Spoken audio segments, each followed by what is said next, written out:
शास्त्र को नमन करके अपनी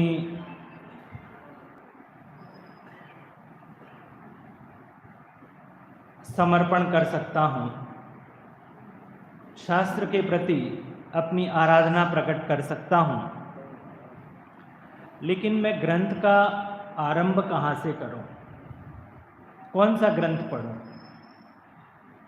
तो मैंने उन्हें कोई ग्रंथ का नाम नहीं बताया। उनको ये कहा कि आप महापंडित टोडरमल जी साहब के 8वें अधिकार का एक बार स्वाध्याय कर लो, फिर अपने आप पता चलेगा कि मुझे कौन सा ग्रंथ पढ़ना। तो इस बात को उनसे जो बातचीत हुई थी मुझे भी याद नहीं, मैं भूल सा गया था। लेकिन 2014 या 11-12 में दिल्ली में ग्रीष्मावकाश का शिविर था। 18 दिन का जो शिविर लगता है वो वहाँ पर शिविर था, उसमें गया था और वो सज्जन आए और उन्होंने पैर छुए और कहा कि आपने जो मोक्ष मार्ग प्रकाशक ग्रंथ का 8वां अधिकार वांचने को कहा तो मुझे मार्ग मिल गया कि मुझे कौन से ग्रंथ से शुरुआत करनी। करीब करीब 10 साल हो गए होंगे उस बीच के दौरान, और वो नियमित स्वाध्याय करते हैं, अनेकों ग्रंथों का उन्होंने स्वाध्याय किया। तब से मुझे लगा कि जिन्हें स्वाध्याय करना है, जो स्वाध्याय की शुरुआत करना चाहते हैं, उनके लिए हम ये नहीं बता सकते कि आप इस ग्रंथ का स्वाध्याय शुरू करो। बाबूजी, मैं आपको पूछता हूँ, आपकी थाली में भोजन आया, मीठा भी है, नमकीन भी है, सब्जी भी है और अनेक अनेक चीज़ें हैं। कहाँ से शुरू करें? भोजन आपकी थाली में परोस दिया गया, कहाँ से शुरू करें जैन साहब? जो पसंद हो। आपकी पसंद भाई साहब की पसंद हो सकती है क्या? आपकी पसंद हो सकती है क्या? आपकी पसंद प्रासुक भाई की हो सकती है। जितने व्यक्ति होंगे उन सब की अपनी अलग अलग पसंद होगी। कोई मीठे से शुरू करेगा, कोई नमकीन से करेगा, कोई रोटी से करेगा, कोई किसी से करेगा, कोई किसी से करेगा। जितने व्यक्ति उतनी अपनी अपनी पसंद। वो महापंडित टोडरमल जी साहब ने 8वें अधिकार में वो कार्य किया है।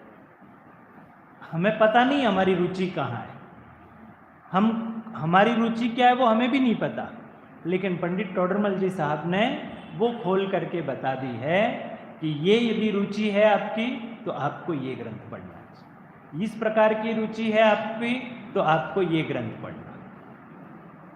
समझ में आया? तब से इस विषय को लेकर के मैं सभा में एक आध 45 मिनट 1 घंटे की चर्चा इस विषय पर करता हूँ। अनुयोग। विषय का हेडिंग क्या है? अनुयोग। और पूरा विषय कहाँ दे रखा है? टोडरमल जी साहब के मोक्ष मार्ग प्रकाशक के 8वें अधिकार में। पूरा सुंदर विषय है। यदि आपको किसी न किसी ग्रंथों के आप स्वाध्याय कर रहे हों, फिर भी एक बार 8वें अधिकार का आद्योपांत स्वाध्याय कर लीजिएगा।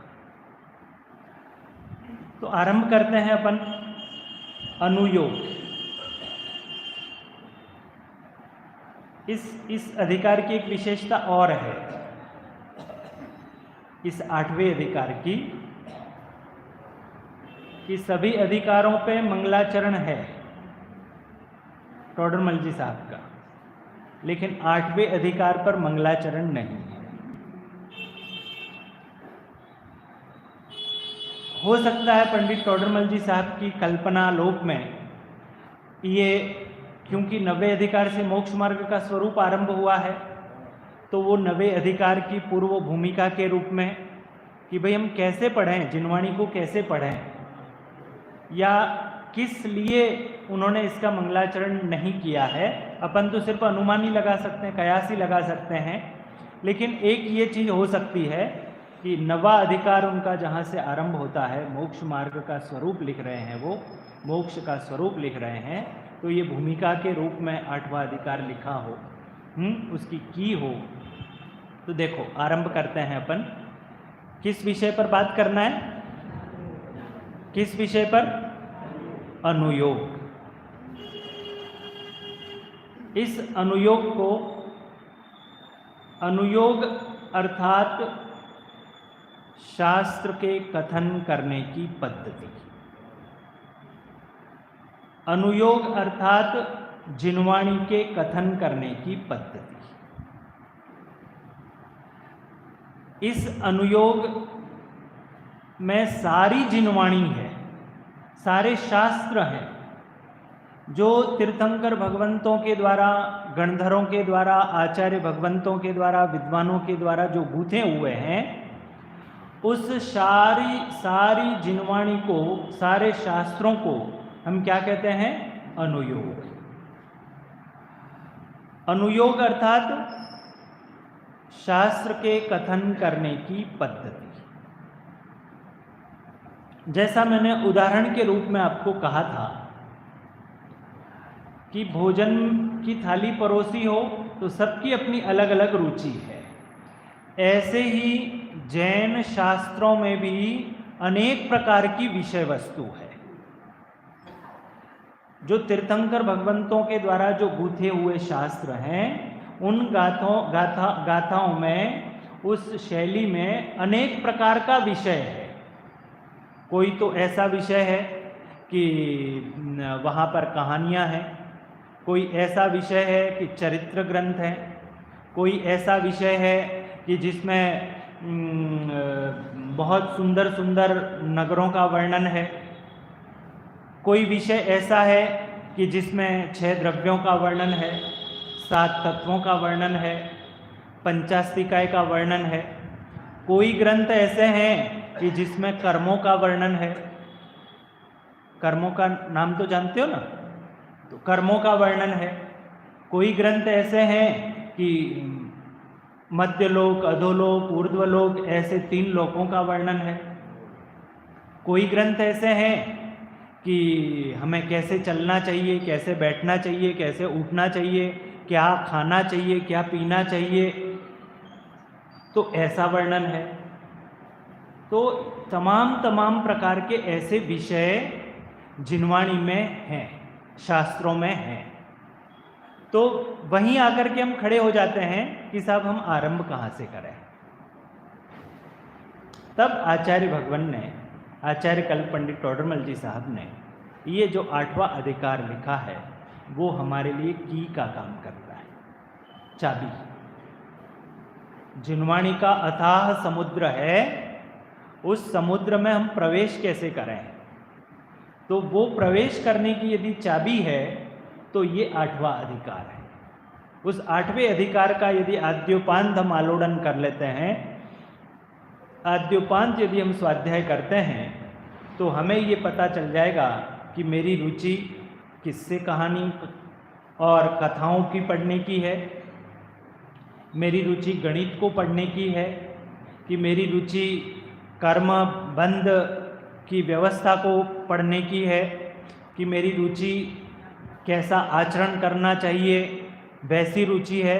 तो उस रुचि का पता यदि हमें पता चलेगा तो वो 8वां अधिकार पढ़कर चलेगा। बच्चा जब 10वीं पास हो जाता है तो वो कहते हैं उसको कि भाई कौन सा विषय लो, तो जितने भी लोग होंगे वो ये कहेंगे कि आपकी जिसमें रुचि हो वैसा विषय लो, ऐसा ही बोलते हैं उस बच्चे को कि आपकी गणित में ज़्यादा रुचि हो तो मैथमेटिक्स लो, आपकी आर्ट्स पढ़ने की रुचि हो तो आप आर्ट्स फैकल्टी लो, कॉमर्स में पढ़ने की रुचि हो तो कॉमर्स में लो। लेकिन बच्चा बेचारा वही है कि उसको रुचि का पता नहीं।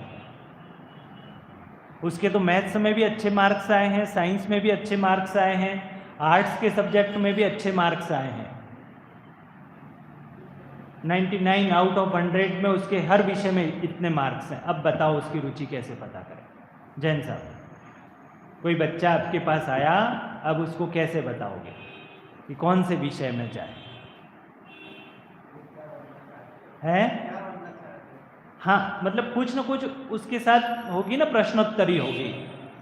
तो इतना सब कुछ भले सब में 100 मार्क्स आ जाए, लेकिन फिर भी रुचि तो होती है ना, कि उसको कौन सा विषय बोझिल नहीं लगता है। भले वो हिस्ट्री में 100 मार्क्स ले आया है, लेकिन हो सकता है उसकी हिस्ट्री रुचि नहीं हो, वो तो रट लिया उसने, रट करके मार्क्स ले आया। आ रही बात? साइंस में उसकी रुचि हो सकता है साइंस में रुचि नहीं हो, मैथ्स में रुचि हो, तो ऐसा उस बच्चे के साथ हो सकता है। लेकिन उसकी रुचि का भान अपन करवाएंगे, उसके बड़े मोटिवेशनल गुरु उसको उसकी रुचि निकलवाएंगे, तब पता चलेगा कि उसे कौन सा विषय। ठीक ऐसे ही यहाँ पर भी जिनवाणी में, क्योंकि द्वादशांगमयी जिनवाणी है, और उस द्वादशांग जिनवाणी में वो तो मैं उतना विस्तार तो वो नहीं करूँगा, क्योंकि वो विषय अलग हो जाएगा, कि उस द्वादशांग जिनवाणी में हमारे पास जो उपलब्ध है वो तो बहुत कम है, शतांश है उसका। और उस शतांश में भी कई प्रकार के कि ये पढ़ना और ये नहीं पढ़ना, ये इनको पढ़ना, ये इनको नहीं पढ़ना, ऐसे ऐसे बंधन, ऐसे बैरियर डाल दिए जाते हैं। तो जो जिनवाणी हमें प्राप्त है, उस जिनवाणी में अनुयोग अर्थात क्या बतलाया था रासुक भाई? शास्त्रों के कथन करने की पद्धति। फिर बोलता हूँ, शास्त्रों के कथन करने की पद्धति। अब मैंने बहुत सारे विषय रखे थे, तो उन विषयों को अब हम बांटेंगे, क्लासिफिकेशन करेंगे, है ना? किसी में चरित्र का वर्णन है, किसी में नगर का वर्णन है, किसी में वैराग्य का वर्णन है। तो ऐसा जो वर्णन जिसमें किया गया है, जिसमें जन्म से लेकर के जहाँ तक समाधि धारण करते हैं ऐसा पूरा वर्णन किया गया है, ऐसे जो ग्रंथ हैं, ऐसे ग्रंथों को कहा जाता है प्रथमानुयोग के ग्रंथ। समझ में आ रही बात?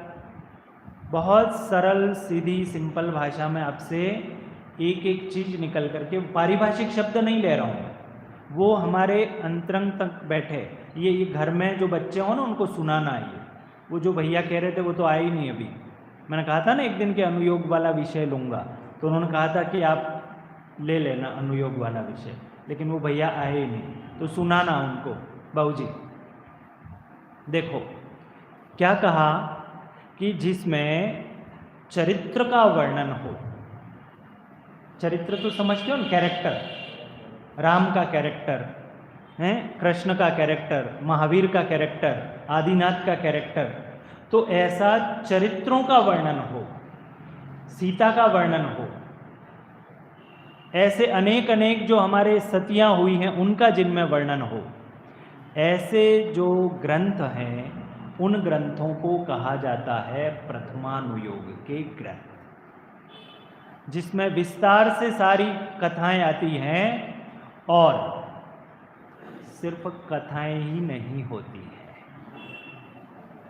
यदि सिर्फ राग रंग का ही वर्णन है, राजा ने कितनी शादियां की, चक्रवर्ती ने कितनी शादियां की, कितनी लड़ाई लड़ी, ये ही यदि सब कुछ है, तो वो जगत के उपन्यास और इस ग्रंथ में कोई अंतर नहीं रह जाएगा। अब अंतर अन्य साहित्य में और प्रथमानुयोग के साहित्य में अंतर क्या है, आपको एकदम पकड़ में आ जाएगी। वो सारी चीजें, जैसे मैंने एक दिन बात कही थी ना, वो बच्चे को घड़ी दिखना सिखा देते हैं।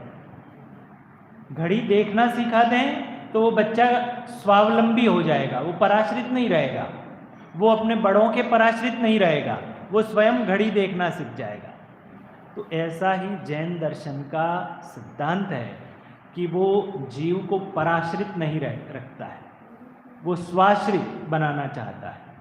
तो क्या कहा कि जिन ग्रंथों में चरित्रों का वर्णन है, कथाओं का वर्णन है, और उन कथाओं का जो राजा है, उन कथाओं का जो नायक है, वो नायक अंततो गत्वा उन समस्त भोगों को भोगने के पश्चात उन सबको तिलांजलि दे करके वह वैराग्य धारण करते हैं और मुनि अवस्था धारण करते हैं, ऐसे ग्रंथ कहलाते हैं प्रथमानुयोग के ग्रंथ।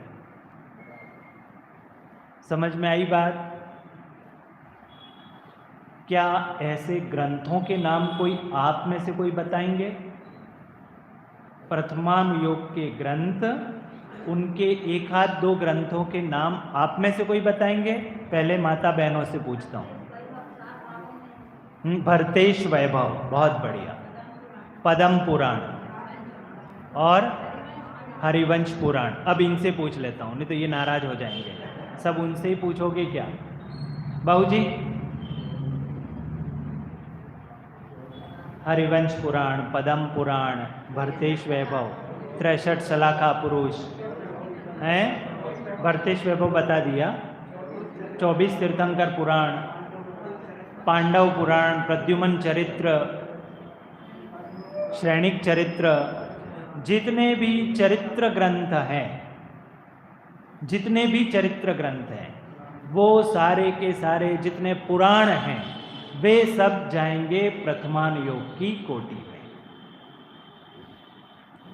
प्रथमानुयोग, यहाँ शब्द को लेकर के भ्रम होता है कि प्रथमानुयोग यानी सबसे पहले पढ़ने वाला अनुयोग। क्या इसका ये अर्थ है? प्रथमानुयोग का अर्थ क्या ये है कि सबसे पहले पढ़ा जाना? ऐसा इसका अर्थ नहीं है। समझ रहे हैं? शब्द का अर्थ प्रथम अनुयोग, पहले पढ़ा जाना वाला अनुयोग, ऐसा इसका अर्थ नहीं है। ठीक है? तो प्रथमानुयोग का मीनिंग क्या हुआ कि जिसमें 63 शलाका पुरुषों का वर्णन हो, चरित्रों का वर्णन हो, कथाओं का जिसमें वर्णन हो, और यही पूरी बात नहीं हुई। इन पूरी कथाओं चरित्रों का वर्णन होने के बाद वैराग्य प्राप्त करके नायक मुनि अवस्था धारण करते हैं, और मुनि अवस्था धारण करके वह या तो निर्वाण की प्राप्ति करते हैं या अपने जीवन को वैराग्यमय व्यतीत करते हैं। ऐसा जिसमें वर्णन है, इसका नाम है प्रथमानुयोग के ग्रंथ। इन ग्रंथों से क्या शिक्षा मिली? इन ग्रंथों से क्या शिक्षा मिली हैं? चरित्र कैसा रहा? एक तो हमारे आदर्श, चाहे आप सीता माता को पढ़ो, अनंतमती को पढ़ो, है ना, जितने भी हमारी चेलना हुई और अनंगसरा, तो उन चरित्रों को पढ़ो। ये आदर्श हैं हमारे। वो आदर्श हम पढ़ते नहीं हैं, तो हमारे आदर्श कौन से होते हैं? सास भी कभी बहू थी। हमारे आदर्श हीरो होते हैं, फिल्मी एक्टर और एक्ट्रेस, ये हमारे आदर्श होते हैं। जो नेता अभिनेता होते हैं वो हमारे आदर्श होते हैं। लेकिन यदि हमने सीता माता को पढ़ा हो, यदि हमने अनंतमती को पढ़ा हो, यदि हमने अनंगसरा को पढ़ा हो, तो उन चरित्र ग्रंथों को, राम का चरित्र पढ़ा हो, तो राम जी कहते हैं, है ना, पद्म पुराण, पौमचर्यु जिसको कहा जाता है, पढ़ा हो, तो जब आप जरा विचार तो करो कि आज जिनका, आज ये बताया गया कि कल इनको राज सिंहासन मिलना है, और ये कहा जाता है कि कल उनका राज्याभिषेक होना है, और उसके पहले ये कहा जाता है कि भाई तुम्हें वनवास दिया जाता है।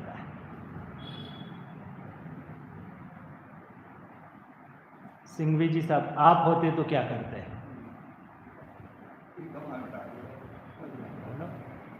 आपका नाम ले लिया, अपन कुछ भी, मैं भी होता तो मैं क्या करता? लड़ाई लड़ता। चूड़ियाँ थोड़ी पहन रखी हैं, मेरा अधिकार है। क्यों बाबूजी? तीर कमान उठा लेते। तो वो जो चरित्र पढ़ते हैं राम जी का, सीता माता का चरित्र पढ़ते हैं, राम जी की बात करिए, अब आपकी बात करता हूँ।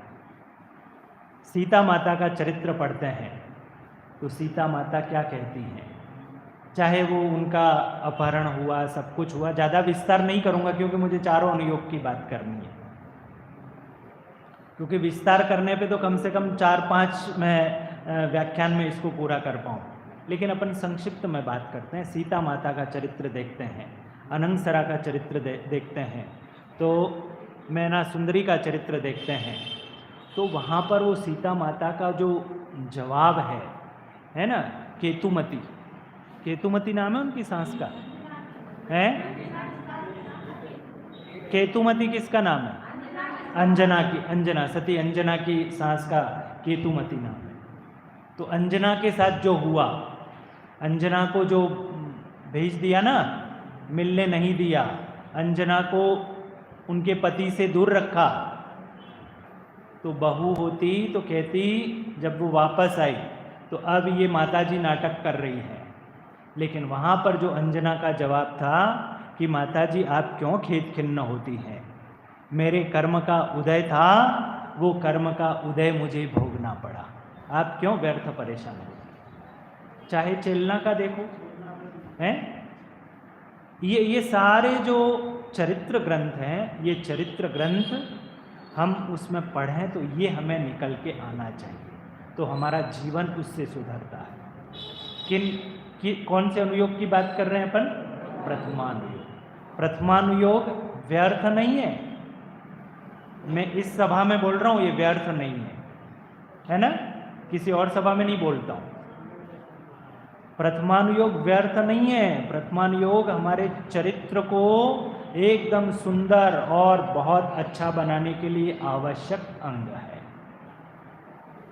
वो हमारी दृढ़ता को पैदा करेगा। प्रथमानुयोग के ग्रंथ भरत जी और बाहुबली जी के बीच में जो कुछ भी हुआ और उनका जो स्नेह है, परम पवित्र उनका जो स्नेह है, वो तो कथाकारों ने किस रूप में प्रस्तुत किया, लेकिन यथार्थ रूप में जो डॉक्टर साहब ने, छोटे दादा ने भरत का अंतर्द्वंद उसमें जो प्रस्तुत किया है, तो कहीं उन्होंने ये नहीं प्रस्तुत किया कि भरत और बाहुबली के बीच में कोई युद्ध हुआ है।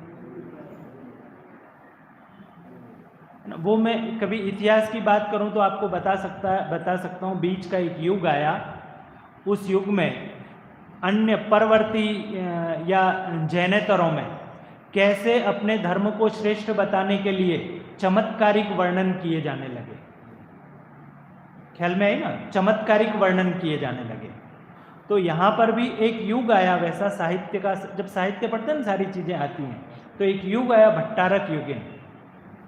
तो उस युग में जो कथाएं लिखी गई वो हमारे मूल स्वरूप से कुछ हट करके, उसमें बहुत बढ़ा चढ़ा करके अतिशयोक्तिपूर्ण वर्णन किए। तो वो अतिशयोक्तिपूर्ण वर्णन ऐसे चल पड़े। फिर कथा कहा तो गया था वो लक्षणा में, कहा तो गया था वो व्यंजना में, और उसे अर्थ समझने लगे अभिधा में। बात करी थी मैंने, अभिधा लक्षणा व्यंजना शब्द शक्तियाँ होती हैं। तो ऐसा प्रथमानुयोग जिसमें 63 शलाका पुरुषों के जीवन चरित्र को बतलाया गया हो, और जीवन चरित्र के पश्चात बताते हुए जिसमें वैराग्य की भावना आई हो, जिसमें संसार भोगों के प्रति विरक्ति को बतलाया गया हो। क्या बोला? संसार भोगों के प्रति विरक्ति बतलाई गई हो। पद्म पुराण पढ़ना, पद्म पुराण में आचार्य रविशैन ने जो वर्णन किया है, नगर की सुंदरता का और श्रृंगार का जो वर्णन किया है, और आगे पीछे यदि नहीं पढ़ो और वो श्रृंगार का वर्णन ही आप देखो, तो आपको लगे कि क्या श्रृंगार का भी ऐसा वर्णन हो सकता है। और कौन कर रहे हैं? दिगंबर मुनिराज उसका वर्णन कर रहे हैं। लेकिन उसका एम, गोल, लक्ष्य क्या है? कि लक्ष्य ये है कि ऐसे पंचेंद्रिय के विषय भोगों में भी कुछ सार नहीं है, ये निस्सार हैं, और फिर अंततः वे दिगंबरी दीक्षा धारण करते हैं। वैराग्य धारण करते हुए कैसे मुक्ति रूपी लक्ष्मी को वर्ण करते हैं, ये उसका मोटो होता है, एम होता है। इसके ग्रंथ बताए आपको, पद्म पुराण, भरतेश वैभव, हरिवंश पुराण, है ना, जितने भी ये ग्रंथ हैं ये सब कौन से हुए, प्रथमान योग के ग्रंथ हुए। क्लियर। दूसरे नंबर पर आते हैं, जिन ग्रंथों में कर्म व्यवस्था को बतलाया गया, कि सब दुनिया में सब कहते रहते हैं कि कर्म किए हैं तो भोगने पड़ेंगे। ये कर्म कर्म है क्या, कौन से कर्म बंधे हैं, कौन से उदय में आएंगे, तो कर्म की व्यवस्था है ना, कौन से कर्म है कि हम जो काम कर रहे हैं वो कर्म है। बोलते हैं ना कि आप अच्छे कर्म करोगे तो काम, एक कर्म यानी काम भी कहा जाता है, वर्क। तो यहाँ कर्म का अर्थ क्या है कि जो हमारे ज्ञानावरण, दर्शनावरण इत्यादि कर्म, उनकी प्रकृतियाँ, जो उनकी बंध, विच्छित्ति, उदय, उदीर्णा, है ना, संक्रमण, ये सारी चीज़ें जिन ग्रंथों में बताई जाती हैं। और ये सुनते हैं कि साहब आप अधोलोक में रहते हैं, कुछ लोग मध्य लोक में रहते हैं, कि देव आदि कुछ होते हैं वो ऊर्ध्व लोक में रहते हैं। बार बार हमको सुनने को मिलता है, क्या सुनने को मिलता है कि अच्छे कर्म करोगे तो अच्छी गति मिलेगी, बुरे कर्म करोगे तो बुरी गति मिलेगी। तो ऐसा सारा वर्णन जिन ग्रंथों में होता है उन ग्रंथों को कहा जाता है कर्णानुयोग के ग्रंथ। क्या, करुणानुयोग नहीं, कर्णानुयोग, करुणा नहीं, है ना, कर्णानुयोग। करण यानी गणित होता है, क्या बोला, करण यानी गणित। तो जिसमें कर्म व्यवस्था और जैन गणित, जैन भूगोल का वर्णन जिसमें किया जाता है उन्हें कहा जाता है कर्णानुयोग के ग्रंथ। किन्हीं की ऐसी रुचि नहीं होती है कि उसको हिंदी विंदी पढ़ना अच्छा नहीं लगता है, गणित में उसका मन लगता है, घंटों गणित के सवाल करता रहेगा, बोर नहीं होगा, नहीं होता है प्रसूप भाई, ऐसे कई छात्र ऐसे होते हैं। तो ऐसे ही हमारे कई जीव ऐसे होते हैं जिनको वो कर्म बंध की व्यवस्था क्या है, जैन भूगोल क्या है, जो अन्य भूगोल है जो हम सब पढ़े हैं, आप सब पढ़े हैं, उस भूगोल का कोई ठिकाना है। पहले जब पढ़ते थे तो ये बताया जाता था कि ये पृथ्वी गोल है, नहीं पढ़ा आप लोगों ने, सबने ये पढ़ा होगा। उसके बाद ये आया कि वो गोल नहीं है, चपटी है। फिर ये आया कि सूरज यहाँ से उगता है, चंद्रमा यहाँ से उगता है, न जाने क्या क्या चीज़ें आई, और नए नए अमेंडमेंट उसमें होते रहते हैं और नई नई चीज़ें आती रहती हैं। लेकिन जैन भूगोल चूंकि वो अज्ञानियों के द्वारा नहीं कहा हुआ है, वो ज्ञानियों के द्वारा लिखा है, सर्वज्ञ परमात्मा के द्वारा कहा गया है, इसलिए यूनिवर्सल ट्रूथ है ये जैन भूगोल। जैन भूगोल कर्मों की व्यवस्था, कर्मों की अवस्था, ये सारा जहां वर्णन होता है उन्हें कहा जाता है कर्णानुयोग के ग्रंथ। कर्णानुयोग के ग्रंथ के कोई नाम बताएंगे आप, बताएं। गोम्मट सार कर्मकांड, गोम्मट सार जीवकांड, और माताजी बताएंगे क्षपणा सार, और उसी का मिलता जुलता एक और नाम लब्धि सार, गुणस्थान प्रवेशिका, हाँ, सम्यक ज्ञान चंद्रिका, और है धवला, महाधवला, जय धवला। तो ये जो ग्रंथ हैं, है ना, त्रिलोक सार, ये जो ग्रंथ हैं जिसमें जैन भूगोल का वर्णन आता है, जिसमें कर्म की अवस्थाओं का वर्णन होता है, इन संपूर्ण ग्रंथों को जिसमें लिपिबद्ध हैं, ऐसे ग्रंथों को कर्णानुयोग के ग्रंथ कहा जाता है। कौन से ग्रंथ कहा जाता है? कर्णानुयोग के, जिसमें जैन भूगोल और कर्म की व्यवस्था होती है। कि सब इसको पढ़ने से क्या फायदा होगा? कि हम जान जाएंगे इससे तो क्या फायदा होगा।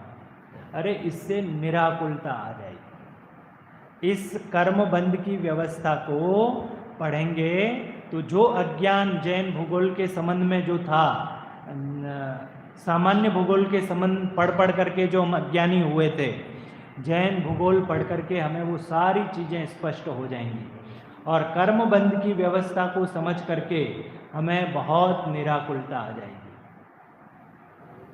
और निराकुलता के साथ साथ पराश्रितपना सब मिट जाएगा। नहीं तो क्या रहता है कि ये मुझे हेल्प कर दे, ये मुझे ये काम कर दे, मुझे इसके पीछे ये हो जाए। लेकिन कर्मबंध व्यवस्था उसने पढ़ी है तो वो सारी की सारी बात उसके स्पष्ट रहेगी कि कोई किसी के साथ कोई कुछ कर सकता नहीं। ऐसा कर्णानुयोग पहला कौन सा था? प्रथमानुयोग। उसके ग्रंथ कौन कौन से बताए?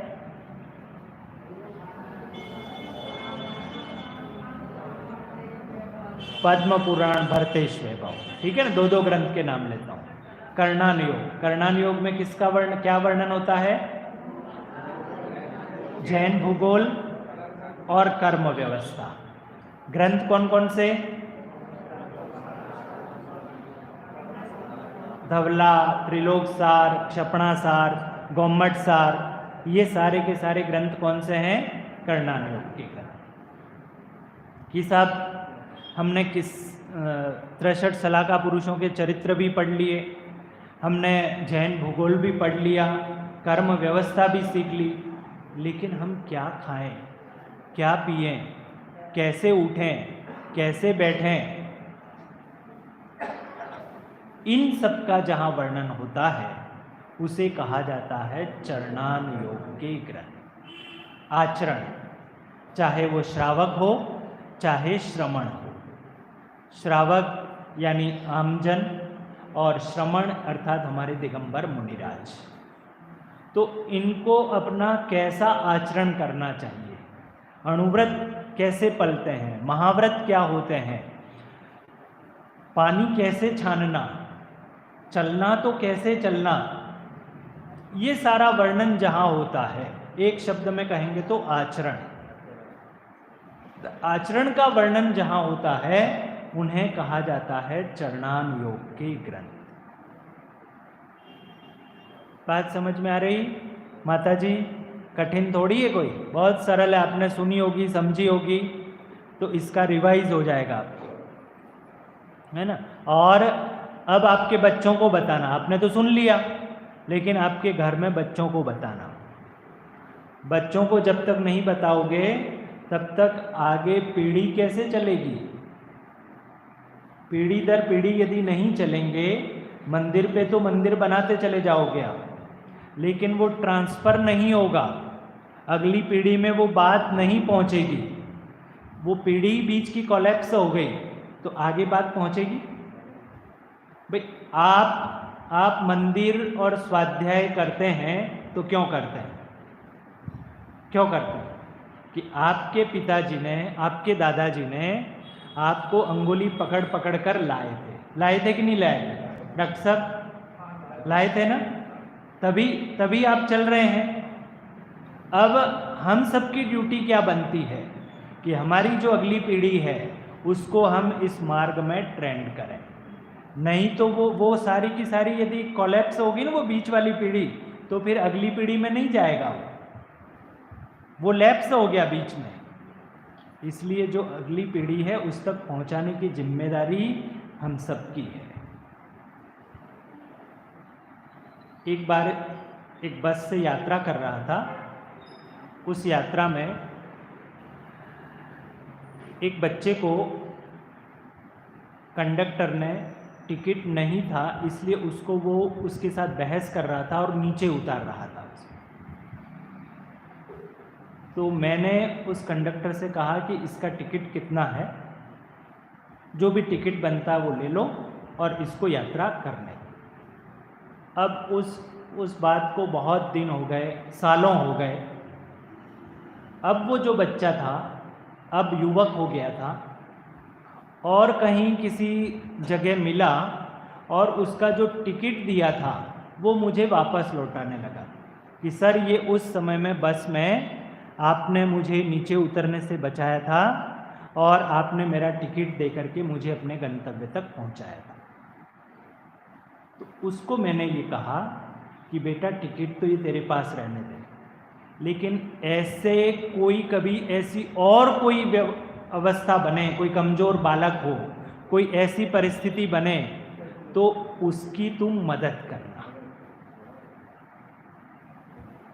अब सुनना ध्यान से कि ऐसे 608 जीव 6 महीने और 8 समय में मोक्ष में पधारते हैं, तो 608 जीव नित्य निगोद से निकलकर यहाँ आते हैं।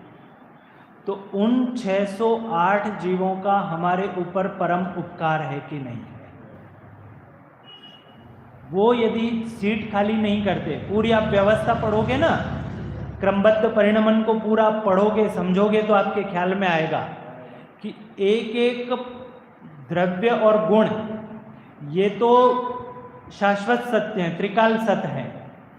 तो जो पर्याय है ना, वो पर्याय भी एक समय की सत्य है। ख्याल में आ रही बात? द्रव्य और गुण तो शाश्वत सत्य त्रिकाल सत्य है, लेकिन जो पर्याय है वो पर्याय भी असत नहीं है, वो एक समय की सत्य है। तो जो 6 महीना 8 समय में 608 जीव मोक्ष पधारे, वो 608 सीटें खाली हुई। आप यूं समझ लो, राज्यसभा का सिस्टम समझ लो। राज्यसभा का सिस्टम ख्याल में आपको कि यदि 2 सीटें खाली होती हैं तो 2 सीटों का ही उनका चुनाव होता है, उसके आगे नहीं होता है। तो वो 608 जीवों ने जो हम पर उपकार किया है, उस उपकार का बदला हम कैसे चुकाएं? हम ये चुकाएं कि वो 608 जगह हम खाली करके निर्वाण को पहुँचें, तो वो नए 608 जीवों को अवसर मिले। तो ये कैसे मिलेगा? ये तब मिलेगा जब हम अपनी संतति को, अपनी अगली पीढ़ी को ये अनुयोगों के माध्यम से ये समझाएं कि ये हमारा जैन आचरण है, ये हमारे आदर्श है, ये हमारा जैन भूगोल है, ये हमारी कर्मबंध व्यवस्था है। तो बात कर रहे थे अपन कौन से अनुयोग की बात कर रहे थे? चरणानुयोग। चरणानुयोग अर्थात जिसमें आचरण बतलाया गया है, जिसमें श्रावकों का, श्रमणों का आचरण बतलाया गया है, मर्यादाएं बतलाई गई हैं। कौन सी वस्तु की कितनी मर्यादा है, किस वस्तु को कब वो मर्यादित है, कब भोजन करना, कब भोजन नहीं करना, कैसे चलना, कैसे उठना, कैसे बैठना, ये सारी चीज़ें जहाँ बताई जाती हैं, इसका नाम है चरणानुयोग। चरणानुयोग के ग्रंथ श्रावकाचार। श्रावकाचार जहाँ पर लिखा होगा, वे सारे के सारे ग्रंथ कहलाएंगे चरणानुयोग के। बहन जी नाम ले रहे हैं मूलाचार, है ना? जो श्रमणों का आचरण कैसा होगा ये दिखाया जाता है, वो मूलाचार। पुरुषार्थ सिद्ध्युपाय। पुरुषार्थ सिद्ध्युपाय ऐसा निश्चय और व्यवहार परक ग्रंथ है, चरणानुयोग का बेजोड़ ग्रंथ है। आचार्य अमृतचंद्र स्वामी का ग्रंथ है। कभी स्वाध्याय आपने किया हो और नहीं किया हो तो करना। जब पिछली बार आज से 8-10 साल पहले जब मैं आया था ना वितराग विज्ञान में 10 लक्षण में, तो दोपहर की क्लास जो ली थी वो पुरुषार्थ सिद्ध्युपाय ग्रंथ पर ली थी। दोपहर में मैक्सिमम तो महिला समुदाय हुआ करता था, इक्का दुक्का साथ देने के लिए पुरुष भी होते होंगे उसमें, लेकिन पुरुषार्थ सिद्ध्युपाय ग्रंथ पर उस समय में जितने छंद श्लोक हो पाए होंगे, हिंसा अहिंसा के विवेचन पर चर्चा की थी उस समय। तो ऐसे जहाँ आचरण को बतलाया जाता है, जैनाचार को जहाँ बतलाया जाता है, ऐसे ग्रंथ को ऐसे अनुयोग को कहा जाता है चरणानुयोग। ग्रंथों के नाम बताए, रत्नकरण श्रावकाचार, पुरुषार्थ सिद्ध्युपाय, जितने श्रावकाचार ग्रंथ हैं वे, मूलाचार, है ना, भगवती आराधना, और ज्ञानानंद श्रावकाचार्य, बोलो ना, श्रावकाचार्य जहाँ लिखा हुआ है वे सारे के सारे श्रावकाचार्य, श्रमणाचार्य, है ना, और ये जहाँ लिखा रहेगा वे सारे के सारे ग्रंथ कौन से कहलाएंगे? चरणानुयोग के ग्रंथ कहलाएंगे। 3 अनुयोगों की बात की अपन ने, प्रथमानुयोग, कर्णानुयोग और चरणानुयोग। समझ में आ रहा है? आपको ऐसा समझना है ये कि आप समझा सको। मुझे ये पता है कि आप सब जानते हो, आप सब बरसों से स्वाध्याय करते चले आ रहे हो, तो मुझे ये ज्ञात है कि आप चारों अनुयोगों का जानते हो, चारों अनुयोगों के ग्रंथ जानते हो, चारों अनुयोगों की विषय वस्तु जानते हो, लेकिन आप इतने परिपक्व हो जाएं कि आप ये अनुयोग क्या होते हैं, कहाँ से पढ़ना, कैसे पढ़ना, ये कोई पूछे आपके बच्चों को आप बता सको। जैन साहब, अब जो ग्रंथ है जिन्हें हम कहते हैं द्रव्यानुयोग के ग्रंथ, द्रव्यानुयोग के ग्रंथ में जिसमें 6 द्रव्य, 7 तत्व, 9 पदार्थ, या यों कहें कि वस्तु व्यवस्था, वस्तु के स्वतंत्र परिणमन के सिद्धांत, वस्तु स्वातंत्र्य, ये जिन ग्रंथों में वर्णन होता है, इन ग्रंथों को कहा जाता है द्रव्यानुयोग के ग्रंथ। जहां वस्तु की व्यवस्था को बस एक शब्द में कहेंगे तो वस्तु व्यवस्था का जहां वर्णन होता है, जहां पर द्रव्य गुण पर्याय का वर्णन होता है, 6 द्रव्य का वर्णन होता है, ऐसा जो वर्णन होता है उन ग्रंथों को कहा जाता है द्रव्यानुयोग के ग्रंथ। समझ में आ रहा है ना आपको? मैं ग्रंथ की परिभाषा नहीं ले रहा हूँ, हमें परिभाषाओं से ज़्यादा हमें वो चीज़ समझ में आनी चाहिए, है ना। ग्रंथ की परिभाषाएं भी मैं एक एक बोल बोल के सुना दूंगा आपको, लेकिन हमारे जहन में उतरना चाहिए कि द्रव्यानुयोग यानी क्या, चरणानुयोग यानी क्या, कर्णानुयोग यानी क्या, प्रथमानुयोग यानी क्या। और जब ये पूरा वर्णन हो जाएगा और तब आप ये 8वां अधिकार पूरा वांचन कर जाएंगे, एक सिटिंग में पढ़ सकते हो आप। जैन साहब, उपन्यास पढ़े होंगे ना, कितनी सिटिंग में पढ़ते थे? एक ही सिटिंग में पढ़ते थे ना। कभी कभार ऐसा हो तो 2 सिटिंग 3 सिटिंग, लेकिन आगे क्या आ रहा है, आगे क्या आ रहा है, आगे उस हीरो का क्या हो रहा है, नायक आगे क्या हो रहा है, तो वो जो जैसी जिज्ञासा रहती है, तो ये तो मैं आपको इस 50 मिनट में 60 मिनट में उन अनुयोगों की जिज्ञासा पैदा कर देता हूँ, और फिर आप पढ़ना कि अनुयोग क्या होते हैं, अनुयोग में क्या वर्णन होता है, उनकी प्रवृत्ति कैसी होती है, कैसे वो जो मैंने शुरुआत की थी सिलेक्शन की, कि सिलेक्शन हमारे सामने सब इतने सारे ग्रंथ हैं, इतनी जिनवाणी भरी है, अब इसमें से मैं कौन सी पढ़ूं, तो यहाँ पर उसको टेस्ट पता चल जाएगा कि मुझे क्या पढ़ना चाहिए, कहाँ से पढ़ना चाहिए, कौन से ग्रंथ से शुरुआत करनी चाहिए। भाई प्रसुख भाई, कुछ स्पष्ट हो रहा है? तो बात कर रहे थे अपन द्रव्यानुयोग की। द्रव्यानुयोग के जो ग्रंथ हैं जिसमें वस्तु व्यवस्था का वर्णन है, जहाँ पर 6 द्रव्य, 9 पदार्थ, 7 तत्व इत्यादि का जो वर्णन होता है, उस अनुयोग को कहा जाता है द्रव्यानुयोग के ग्रंथ। और इनमें प्रमुख ग्रंथ हैं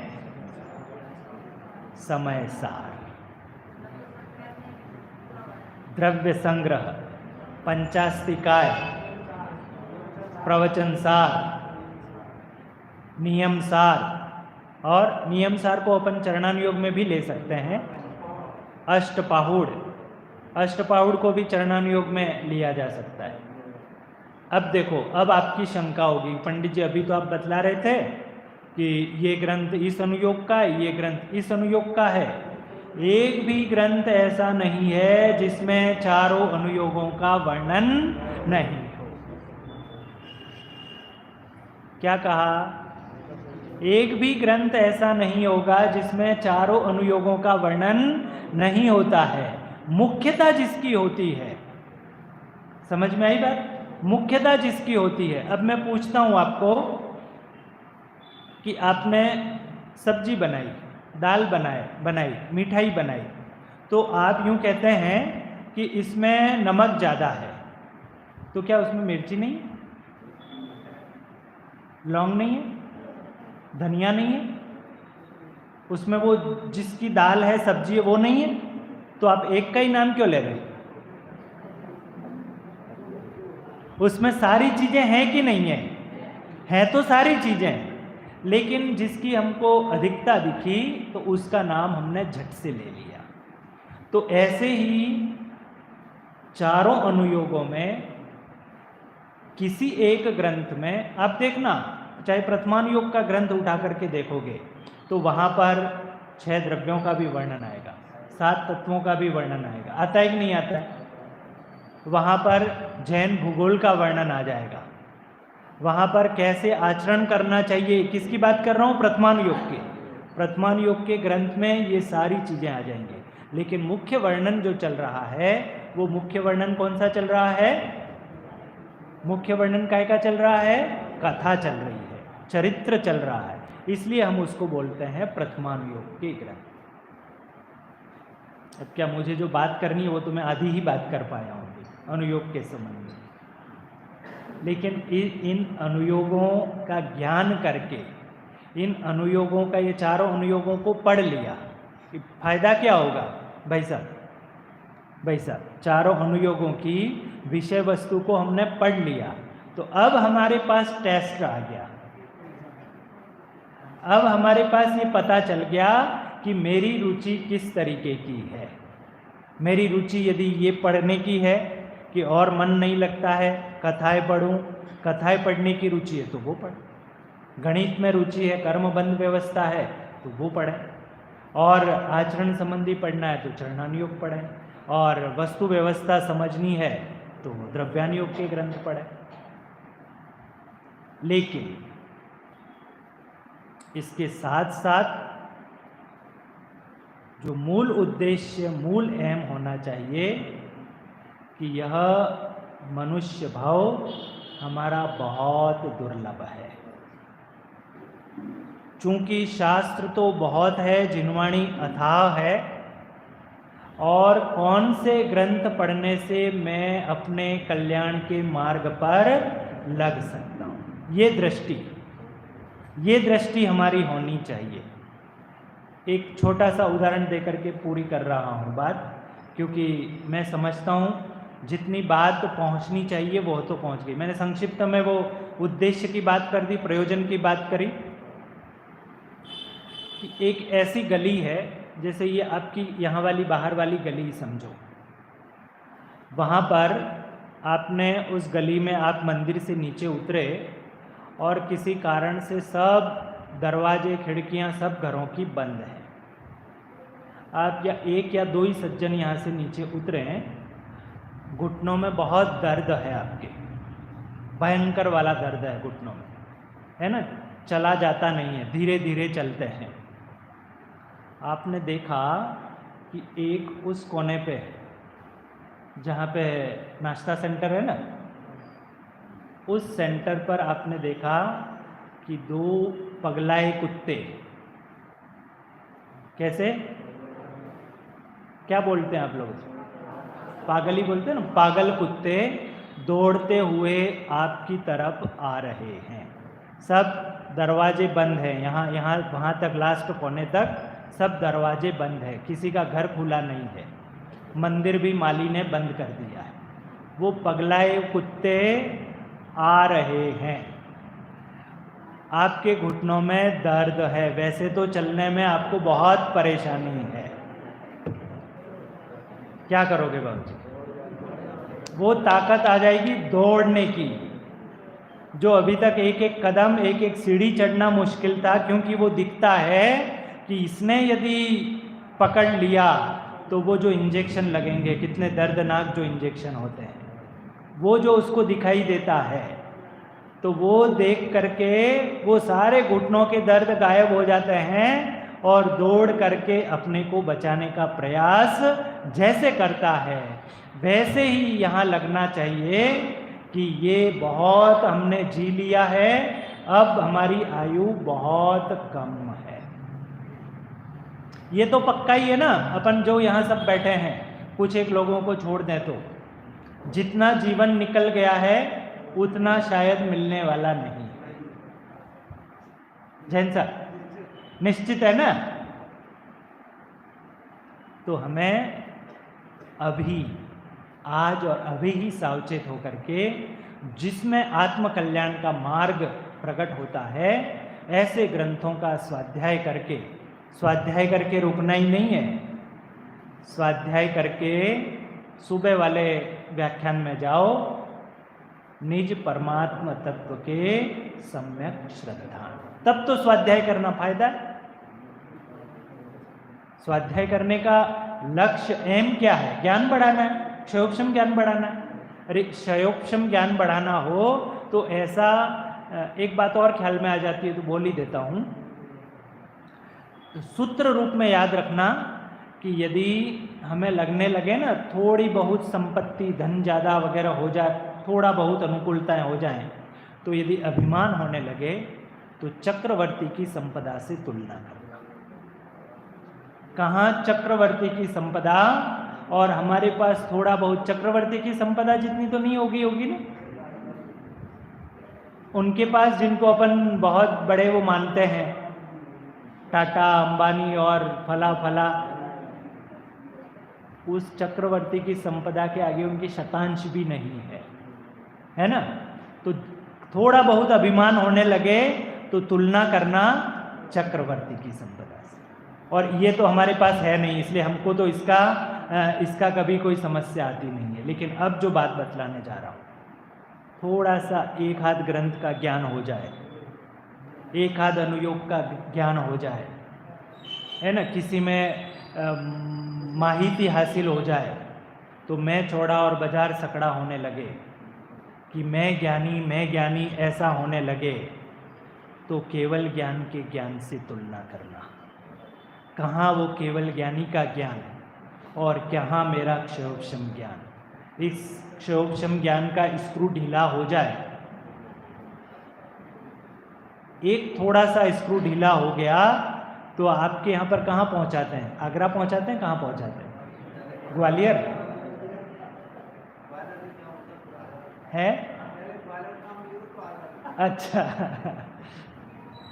तो इसलिए ये दोनों सूत्र, दोनों सिद्धांत याद रखना। संपदा होने पर वहाँ एक बार दृष्टि उठा करके देख लेना कहाँ चक्रवर्ती की संपदा, और ज्ञान का थोड़ा होकर अभिमान होने लगे तो तुलना करना केवल ज्ञानी के ज्ञान से कि कहाँ केवल ज्ञानी का ज्ञान 3 लोक और 3 काल को प्रत्यक्ष हस्तामलकवत जानते हैं, और कहाँ में थोड़ा सा ज्ञान है, उस ज्ञान को लेकर इतना अभिमानी हो रहा, तो हम धरातल पर आ जाएंगे, आधार पर आ जाएंगे। तो ऐसे चारों अनुयोगों का यथार्थ ज्ञान करके अब सारी रुचि आपको थाली में परोस कर दे दी है ना।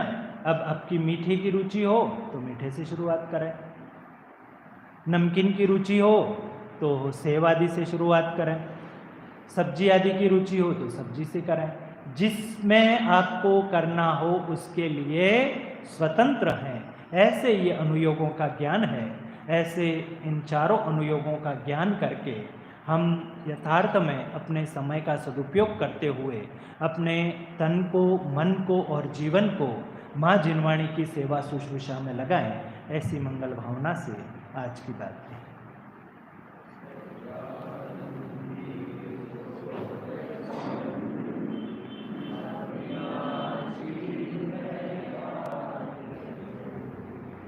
सहजानंदेशोच स्वरूपी अविनाशी हूँ आत्मस्वरूप, सहजानंदेशोच स्वरूपी अविनाशी हूँ आत्मस्वरूप। एक सूचना है जो मैंने कल परसों दी थी ना, सूचना स्मारक में जो एक ईट मेरी भी अभियान, तो उसके लिए नेमीचंद जी जैन एडवोकेट फैमिली की तरफ से स्मारक में उस कार्य हेतु ये लिफाफा प्राप्त हुआ है स्मारक में, टोडरमल स्मारक भवन को भेजने के लिए। और किन्हीं की भी कोई इच्छा हो तो बाबूजी को नाम वगैरह लिखवा दें और सारी राशि नाम वाइज वहाँ पर भिजवाने की व्यवस्था करें।